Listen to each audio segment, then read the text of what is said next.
Rate κουρέματα παιχτών. Τη Super League. Αυτή τη χρονιά θα γίνουμε χειρότεροι εαυτοί μας και δεν θα χαριστούμε σε κανέναν. 1. Τσάλοφ. Τσαλόφ σε βουνό μου. Κούρεμα διάφορο σαν το σουτ σου. Τι να πεις τώρα γι' αυτό. 3 στα 10. 1 στα 10 γιατί όπως είπα δεν θα χαριστώ σε κανέναν. 2. Φώτης Ιωαννίδης. Είπαμε να σε κάνουμε τώρα που έφυγες γιατί μετά θα σε ξεχάσουμε. 1 4 στα 10. 4 στα 10 σκέτος να πεις. 4 στα 10. 4 στα 10 γιατί μου θυμίζει τον Τάκη Περιστέρη από την πολυκατοικία. 1 3 στα 10 γιατί είναι. 4 στα 10 σκέτος να πεις. 4 στα 10. Λες και σε πήγε η μάνα σου.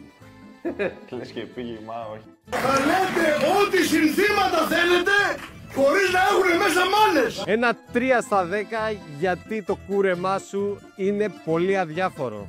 3. Ποντένσε. Ξανά ήρθε στον Ολυμπιακό. Χαχα. Πέφτω από τα σύννεφα. Μια εξάρα σκάλα και γύρω-γύρω απλά ένα mid-fade. 1 20 λεπτάκι είσαι, φίλε. 1 5 στα 10 και περνά στο πάσο. Ποιο πάσο.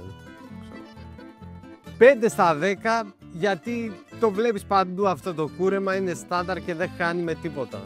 Ακολούθησέ μας Για περισσότερα βίντεο. σαν και αυτό.